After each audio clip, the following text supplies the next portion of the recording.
Releasing Trauma is sponsored by the Global Association for Trauma Recovery. The Global Association for Trauma Recovery is a social impact organization serving as a resource for survivors and their families, dedicated to facilitating change by spreading trauma-related awareness and thus creating a more trauma-informed world. Learn more at gaftr.org.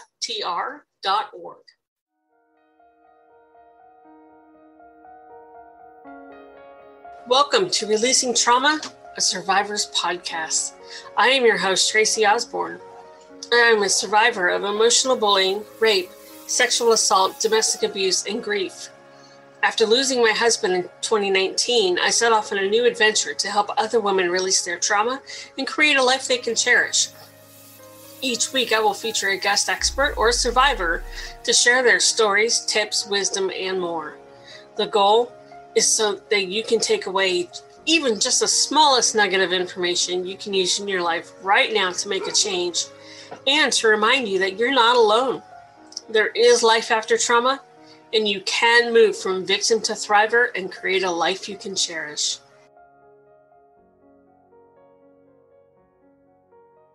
Hey everybody, welcome back to the show. I am your host, Tracy Osborne.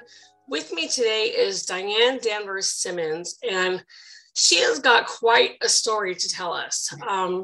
You hear all the time, or at least we used to, the dad who goes out to get a pack of cigarettes and never comes back. Well, in Diane's case, it's reverse. It's her mom that walked out. So, Diane, welcome to the show. I can't wait to hear your story.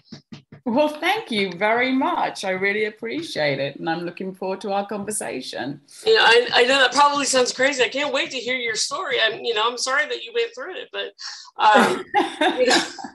it just fascinates me, the human mind and the human nature, and the things that we go through. So why don't you, give us a synopsis or a summary of your story? Okay. So, to start with, I'll say that this is actually the story I never intended to tell. I never wanted to.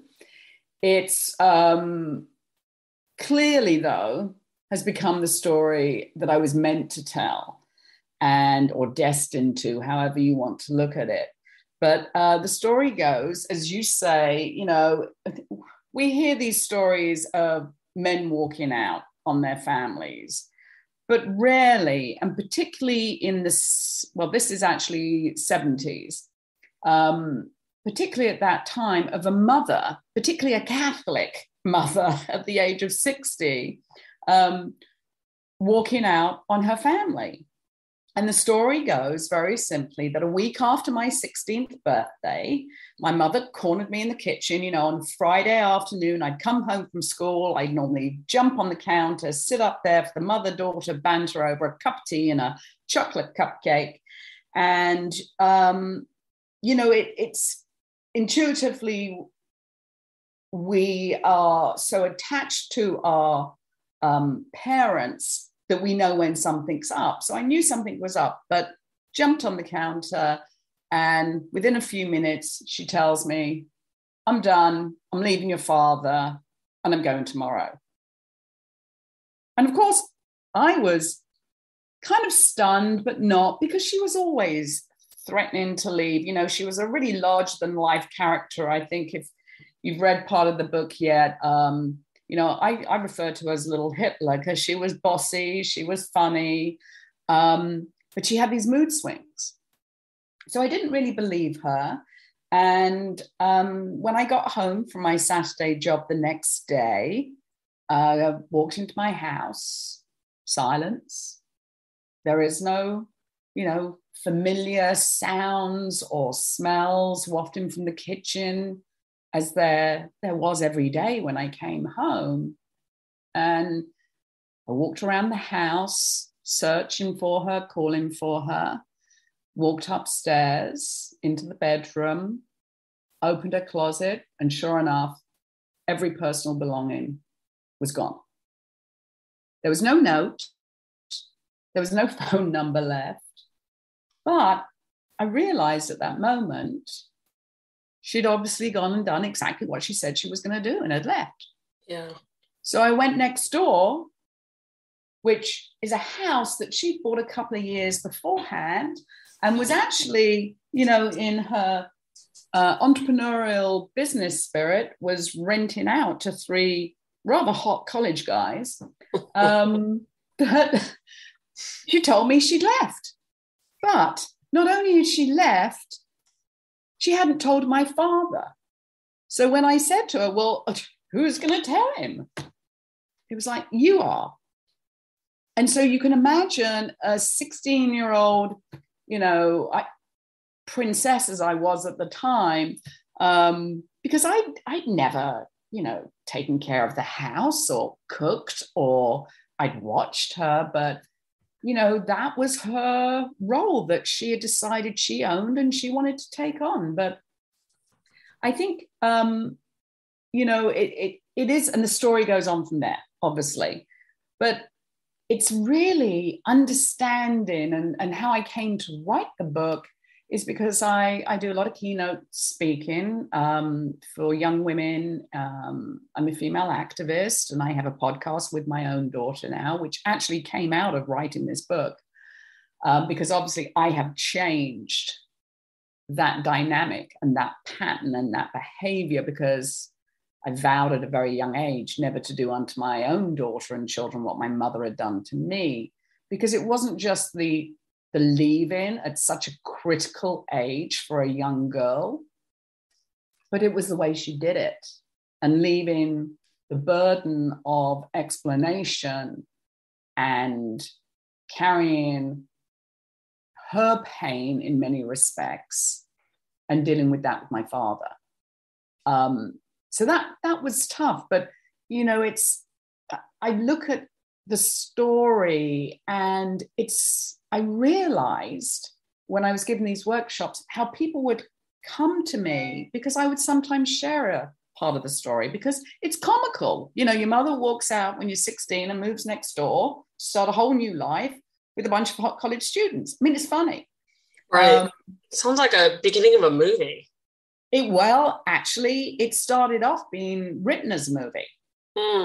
And I actually, because of the way that a couple of writers, Hollywood writers, were trying to change my story into what I call High School Musical meets The Hangover, where, every girl, all my girlfriends and I were all portrayed as, excuse the French, but bitches. And mean girls. And it was, to me, no, that's not the story. It is my friendships and my community that got me through, and this foundational love. And so it's really flipping that story and inviting people to reflect upon why people do the things they do instead of canceling them out. I never blamed my mother. And I sometimes, even as I was writing it, I realized as a young girl, I was kind of hovering, watching a lot of this unfolding in front of me because I didn't understand it and I was confused. But by the same token, I could see and was seeing that this woman had many layers. And we idolize or expect, let's put it this way, we expect so much of our parents. And I'm not giving her a pass here, but we expect so much and we blame, and we shouldn't. We should try and understand someone's story before we cancel them out. And whatever mum did in those years where everything was disrupted, I had those, a good 10, let's say 12 years of such a solid traditional, well, never traditional. My home life was never traditional. My family's never traditional. That's an absolute lie.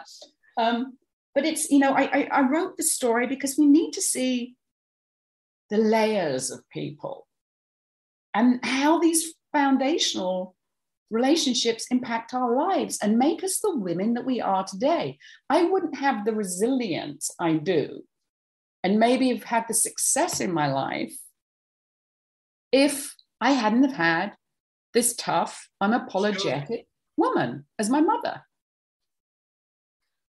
So I've probably given you more than the story, but it, as I said, it started off as a film idea because everyone said this sounds like a film or a miniseries, and it would make a fine miniseries or a film. But a good friend of mine who is actually a producer, a very successful producer, and had read the outline of the book, said to me, "You got to write this book, Diane. Write the book first, so the truth of your story is out there, and maybe you can help other people dig into their stories. So this becomes, and for me, it really is a story with meaning and purpose. It's not a story for the sake of telling a story. It's a story so we can all begin to share and feel maybe not quite so alone. Sure, absolutely. And how we deal with this trauma that we don't even know we've got, I don't even know where to start here.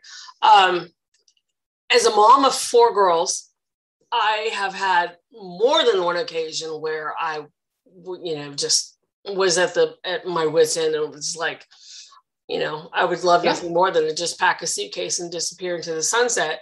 We've all felt that. But doesn't mean I'm actually going to. So I don't know. It's really hard for me as a mom to put myself in her shoes, right? And understand what caused her to do that. But at least she just went next door. Yes. I call it motherly abandonment without boundaries. Right. Right. It was she needed to be out of the house. She had lost her identity and who she was as a woman, which so many women do. And I went through something similar myself, which is when I started to write this story. I think so many of us go through that. We do. And we need to talk about that. We need to be willing to share that because it's normal. But how we react to it and respond, we have that choice. And my mother chose just to go. And partly because, as I reflected on her story, which is why I put her backstory into the book, she left Ireland at age 16 for independence, and so she could have a more fulfilling life. So in her mind, somewhere there, she thought leaving me at 16 was an acceptable age. I mean, as she said, you're big and ugly enough to take care of yourself now. I've clothed, I've fed you, I've raised you. And you know what? She brought me into the world.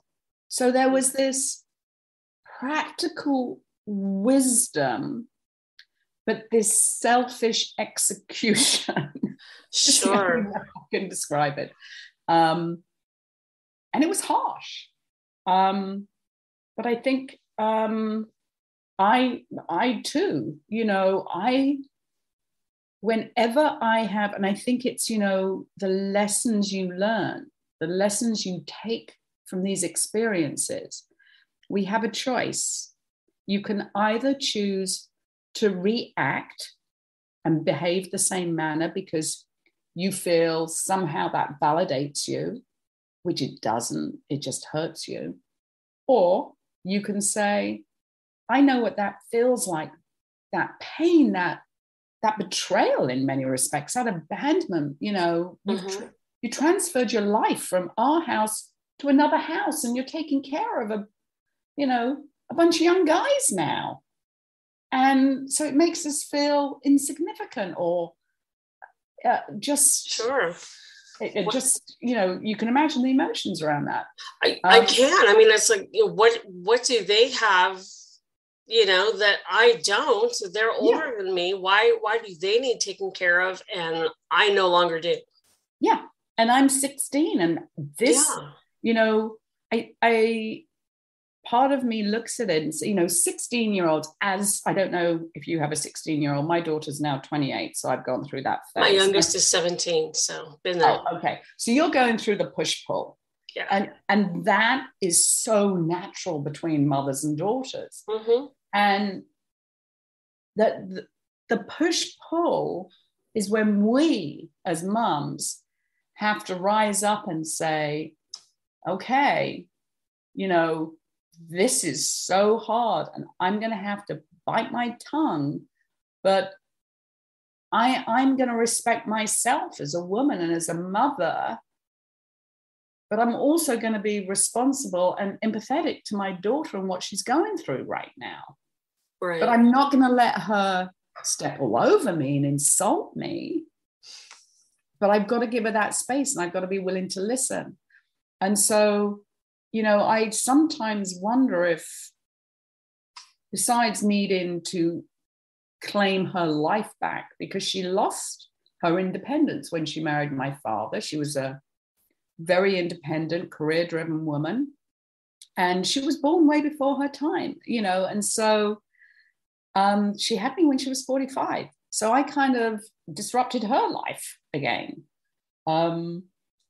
But it's one of those things that, we chose to bring our children into the world. They didn't, right. choose to come into the world. We brought them. So they are our responsibility. And I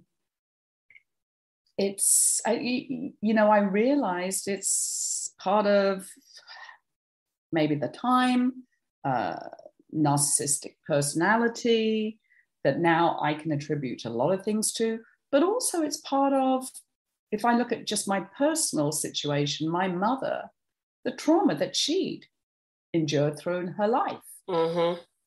And people react towards you because of their life experiences. It's normally not about you. It's about what they're feeling, what they know.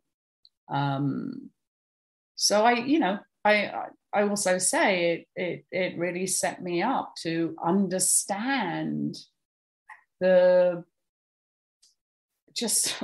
besides the absurdity in life and the human life, but just the complexity of the human spirit and humans. We're flawed, we're deeply flawed, and we've just got to accept and understand what we can live with and what we can live without.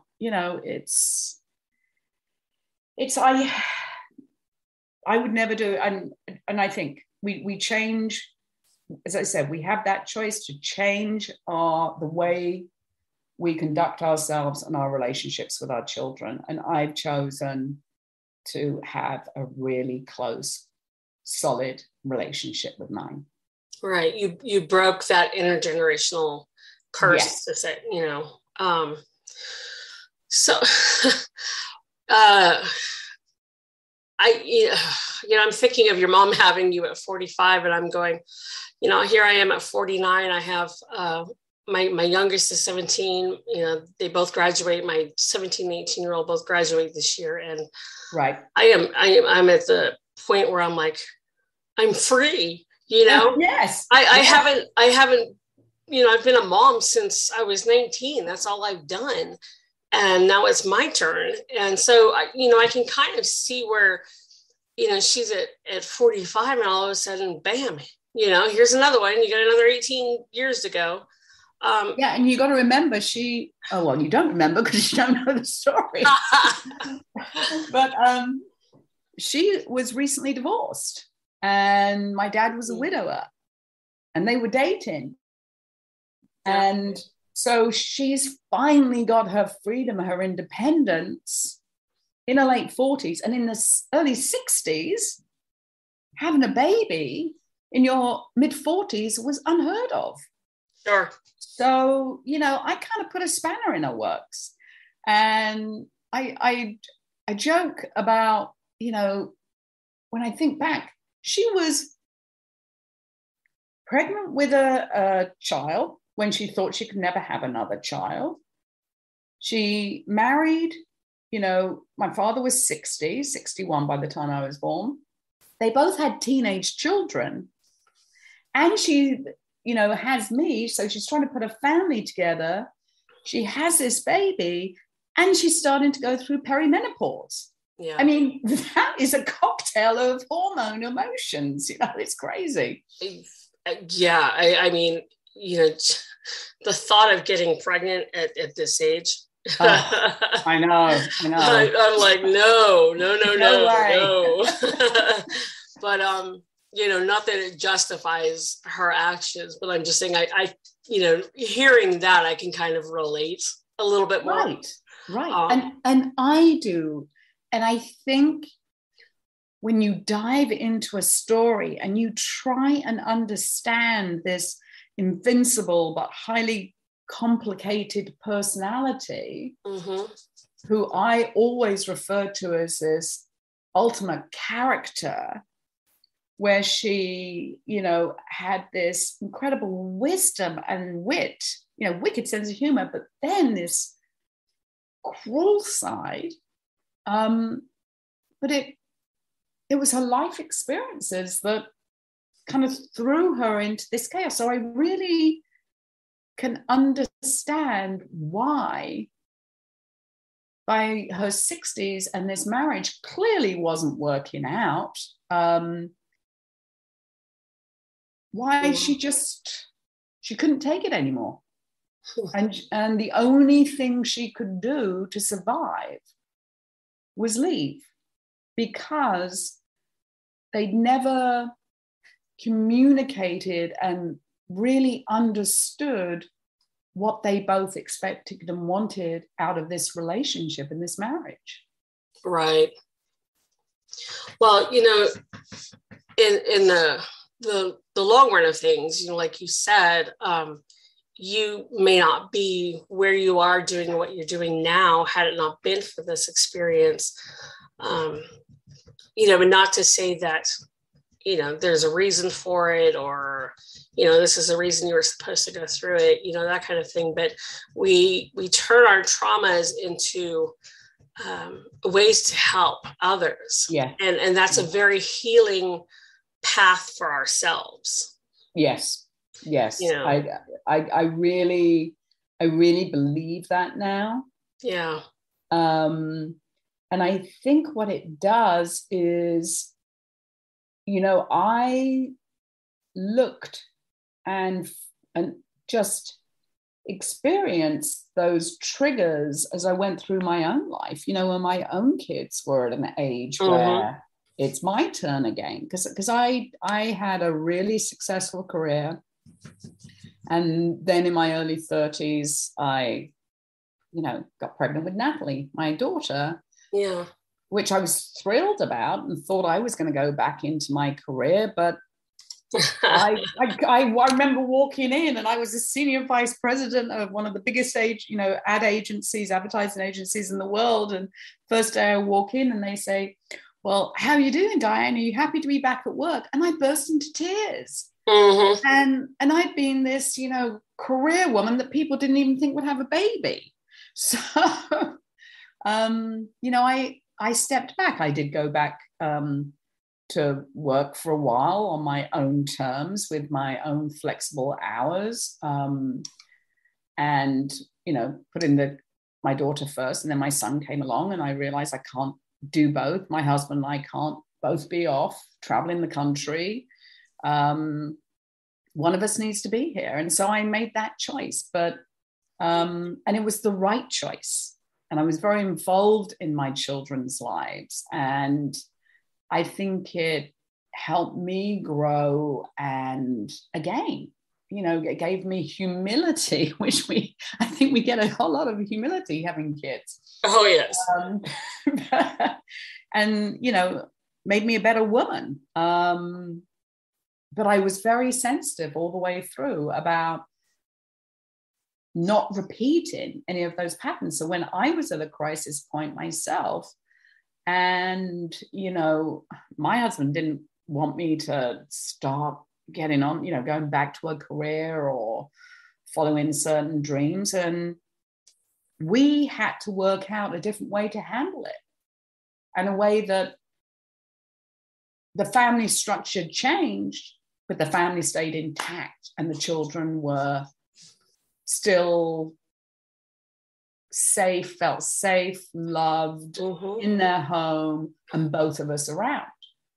And we got through that really tough patch, but it was because we came into it with honesty and put in the love for our family and our children first.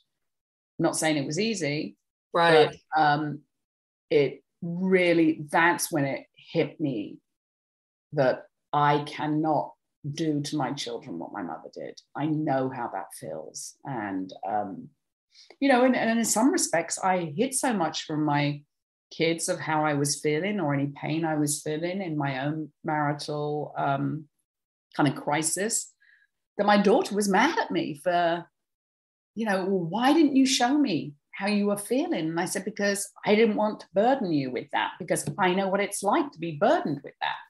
Right. But it's finding that balance of letting them know we're vulnerable, letting them know we have emotion, which I do talk to them now about stuff. Mm-hmm. But it's that honest exchange, you know, of our kids realizing we're women with a past, our present as mothers, and we have dreams too. And I think that's part of this story. And it's what I say at the end, you know, it is about forgiveness because it allows us to move on and acceptance, but it's having those uncomfortable conversations and getting to know who our mothers were, are, and want to be. Yeah, absolutely. I agree 100%. Diane, thank you so much for coming on and sharing your story with us today. How can our listeners find you online? They can find us online. First of all, thank you. I think what you're doing is great. It's a topic that none of us really knew about before, but we need to be able to talk about. But you can find us at mothersanddaughtersunfiltered.com. That's our podcast and website. And the book is also on there, My Mother Next Door. And we also are on Instagram, which is just mother-daughter, I think it is. Because you know how everything's so short on Instagram. Right. Put a lot on there. And then my book is actually available on Amazon, Barnes and Noble, Target, and you can order it through local bookstores. And it's My Mother Next Door by Diane Danvers Simmons. And I can send you the links as well. So awesome. Thank you so much. Listeners, you know that I'm going to have everything in the show notes for you. Just head over to releasingtraumapodcast.com if you're listening from one of our partner stations. Pull up Diane's show and all her contact information, the link to her website, her podcast, her book, everything is going to be right there for you. Diane, thank you again for coming on the show. This has been fantastic. I thank you. It really has been lovely speaking to you, and I feel like we're in the same room having a cup of tea or coffee discussing this. And thank you for all of your work. I really Absolutely. My pleasure. Thank you. Listeners, as always, thank you so much for tuning in. We'll talk to you in the next show.